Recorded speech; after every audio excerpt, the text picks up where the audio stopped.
Golden Fleece's racecourse debut was in the Old Town Stakes at Leopardstown, an effortless victory which was so impressive that he was rated second in the Irish Free Handicap as a 2-year-old. Second, with Damavand in third, and inside the last furlong, Golden Fleece is the leader from a certain second, Damavand in third, Duke of Dallas running on in fourth, but racing up to the finish, Golden Fleece the leader, chased home by a certain Golden Fleece, second. the big race favourite, with Vincent O'Brien, the trainer, and Pat Edry. He'll be here to ride the horse. And also Persepolis, the French challenger, and a strong French challenger, whose trainer, Francois Boutin, is also here. They'll be coming out the stables in just a second. Well, this is the hope of France, Persepolis. That's him in the yellow bandages, the dark grey colt. And he's not ridden by Yves Saint-Martin, his big race pilot, but his stable lad who's in the saddle this morning. And now here comes Golden Fleece, the favourite for the Derby. This is the horse we've all been waiting to see, the unbeaten colt trained by Vincent O'Brien. And there in the saddle, the man who'll be riding him tomorrow, Pat Edry. So this is Persepolis in the yellow bandages, with his French stable lad on board. And they're just trotting past us at the mile marker now. And then once they get on a little bit further, they'll be breaking into a canter and then gently speeding up the pace as they come around Tattenham Corner into the straight. And here comes Golden Fleece now. And look at this lovely long stride that this bay colt has got. He really does look every inch a Derby winner. I'm most impressed. And Pat Edry just sitting there motionless. He seems to be getting an armchair ride as they gallop past me up towards the 7 furlong marker. They're going about good half speed at the moment. Just a real pipe opener, this. They'll be pulling up at the top and then just cantering slowly round Tattenham Corner and pulling up at the winning post.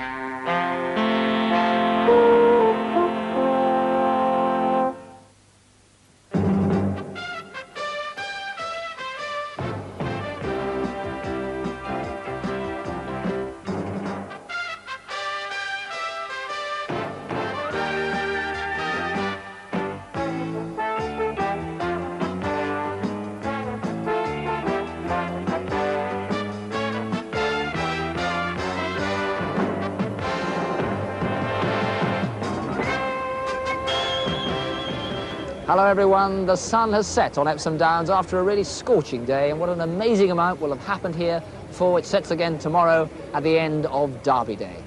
For as usual, this green corner of Surrey, just 15 miles from central London, will be host to upwards of 250,000 people spreading all across these ancient downs, invading the funfair, picnicking in the crowded car parks and wedging themselves and their best clothes in the grandstand. And all to see one 3-year-old horse run 1.5 miles faster than 17 others, thereby making his owner £100,000 richer, earning a stud value of over £10 million. Well, we're here the night before at Tattenham Corner at the Burnley Steakhouse on what has already been a fascinating day. But Lester Pickett won't have a ride in the Derby after all, an exclusive interview coming up. And early this morning, the two much-fancied overseas challengers, Golden Fleece from Ireland and Persepolis from France, were out on the track. We'll be finding out how they got on, how they shaped up. Golden Fleece is now going into the stalls, so this is a really vital moment. Will he go in without hesitation? Here's the favourite. I believe all's going to be well. Right, he's in. Over to you, Graham Good. So there's just one more to go into the stalls. So this is the 200th Derby, and that one is Palace Gold. The one nearest to us is Florida Sun. On the far side of him, Fitzwarren. But that's it, they're under orders and they're away. Palace Gold a little bit slowly into its stride, and it's Reef Clay that leads in the very early stages from Wong Choi up on the outside. With the leaders too is Kamparlan. Then on the inside is Florida Sun. They begin the stiff uphill climb, and it's Florida Sun going on from Reef Glade and Lobkowitz, then Kamparlan, then Wong Choi. At this stage, Yves Saint-Martin and Persepolis are last. Pat Edry and Golden Fleece are last but 2 or 3. They continue their journey up the stiff climb on the far side of the track, with Florida Sun in the lead. From Lobkowitz in second place, then comes Norwick in third. Then just on the outside of these is Touching Wood. Then behind Touching Wood up on the outside comes Wong Choi, and behind Wong Choi, Reef Glade, then up on the inside of Reef Glade, Jalmood, then Fitzwarren, then Campalin up on the outside. They're at the top of the hill now, a mile left to race in the Derby, and it's Florida Sun in the lead. Florida Sun the leader from Reef Glade up on the outside of Lobkowitz, and then up on the inside comes Norwick, and behind these comes Touching Wood, then Wong Choi up on the outside. They begin the turn at the top of the hill with just 7 furlongs left to race. Florida Sun in the lead. From in second place Lobkowitz, then Norwick on the inside, and up on the outside is Reef Glade. Come to the halfway stage in the Derby. Florida Sun on the rails in the lead. From up on the outside Reef Glade, then comes Lobkowitz, Norwick going well for Greville Starkey, then Touching Wood. Golden Fleece is towards the rear at this stage, so too is Persepolis. Jalmood has plenty to do, Super Sunrise is under pressure, but Golden Fleece is going well on the rails. They've got 4.5 furlongs left to go, and it's Florida Sun in the lead. Reef Glade comes under pressure, Norwick's in third place. They begin the descent to Tatton Corner. Florida Sun with Peacetime and Joe Mercer making up ground on the outside, and as they turn into the home straight, it's Florida Sun, Peacetime up on the outside, then Father Rudy coming up on the very wide outside. Persepolis is making up ground. Pat Henry is switched to the outside on Golden Fleece, and that one's making up ground, so too is Super Sunrise. Palace Gold coming with a run, but they've got 2.5 furlongs left to race, and it's Norwick in the lead from Peacetime and Touching Wood. Here comes Golden Fleece in fourth place and making up a lot of ground upon the outside, going very well for Pat Henry. And with 1.5 furlongs to go, it's Norwick on the rails, Golden Fleece upon the outside, and Golden Fleece and Pat Henry storm through into the lead. A 6 Derby victory in prospect here for Vincent O'Brien as they come inside the final furlong. Golden Fleece, Touching Wood, Norwick from Persepolis, who's finishing fast, but as they come up toward the line, Golden Fleece from Touching Wood, Silverhawk and Persepolis are at the line. Golden Fleece the winner, Touching Wood is second, then came Silverhawk, then Persepolis, then Norwick, then Palace, Golden Fleece, Time and Rockamador, then Campal and Tibbles and Father Rudy and Super Sunrise, then Fitzpatrick and Lobkowitz and Jalmood, a very big disappointment, then Wong Choi, Reef Glade, and towards the rear was Florida Sun. And so the result of this, the 203rd Derby, is a win for number 5, Golden Fleece, owned by Mr. Robert Sangster, trained by Vincent O'Brien, ridden by Pat Henry. What a marvellous triumph for Pat this. All was going well up on the outside. Second was number 19, Touching Wood and Paul Cook. And officially, it's a photograph for third place between Silverhawk and Persepolis. Well, there is Pat Henry on the 203rd winner of the Derby Stakes. This is Pat's second victory in the Derby. He won, of course, on Grundy, but no horse could give him more pleasure than Golden Fleece, who maintains his unbeaten record, getting a handshake there from Brian Rouse, getting a handshake from Paul Cook, and cantering back. Never ridden a horse that quickens like him. You became a father last week. How does this compare? Oh, that's marvellous. Great week. Come on, let's get up to the winner's enclosure. Here comes the stable lad and the head lad. Hey. Celebrations here.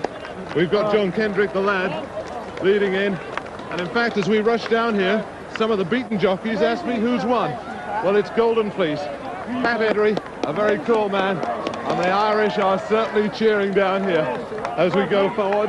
Now he's been flanked by the policeman, and let's see if we can just have a quick word with the stable lad. But it's not too easy, as you can see, and Golden Fleece doesn't look too keen about it either. And we've just heard it's a near record time. What's it like being the stable lad of the horse?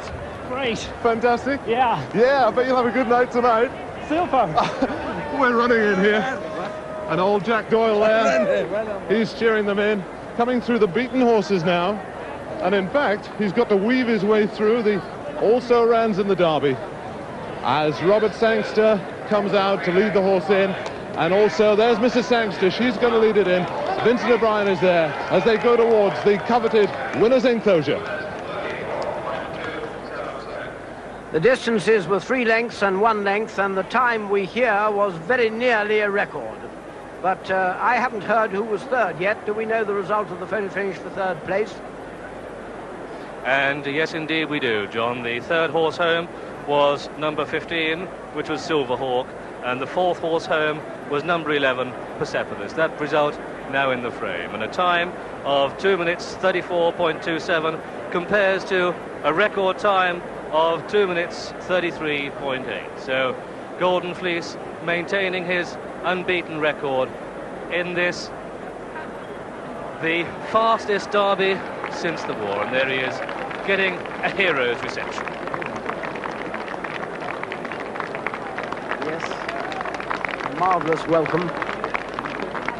And there's Mrs. Sangster, who's rather bravely led him in, but how pleased she must be. Well, very well done. It must be a terrific horse. You know? Yeah. Well, I only had one worry coming round into the straight.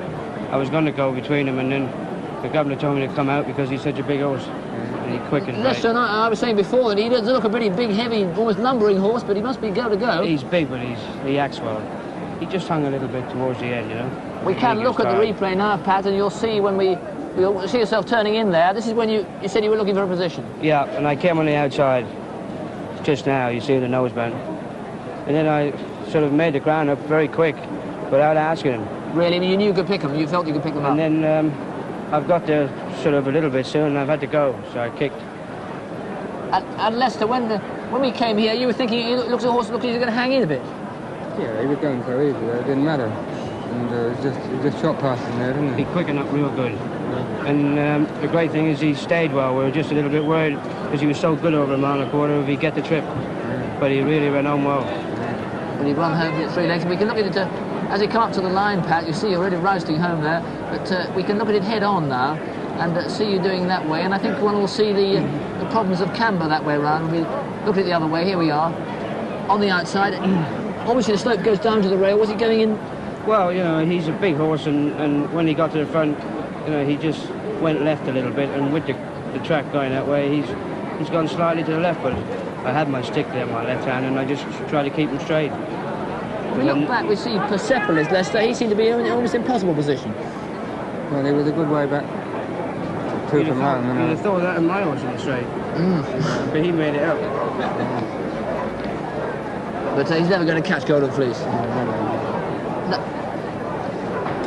Lester, I must ask you a sad question. You won on the minstrel of these colours. What do you feel like when those colours went past the post? Well, you know, it's good luck to Pat, you know. And I think he's a very good horse. What I've seen of him today. Pat, you once said that Leonardo da Vinci or something was the best horse you've ever ridden, but that you live to regret saying that. But how does this horse compare with the others you've ridden? Well, he's every bit as good. You know, he won really easy. He was going away, so he's got to be ahead of him. Vincent O'Brien and Vincent triumphant in the Derby yet again. Congratulations from all of us. Thank you. And a horse who had to survive problems in his way, Golden Fleece. You mean leading up to the race? Well, and last year he had a problem, we understand. Yes, he did, yes. He got claustrophobia in a motor horse box, and he really kicked up, and he was very distressed after it. And my staff did a wonderful job with him over the winter and the spring. They kept taking him on trips in the box, and finally he got quite happy. But now, as long as he's got enough room, he's quite happy. Well, he got here all right, but then we saw in the parade and cantering down, he did get quite hot, and when one was beginning to get worried for him. What would you feel about him? Well, of course, Nijinsky, his sire, he tended to get a little even more so. So he's got that blood in him. There it is.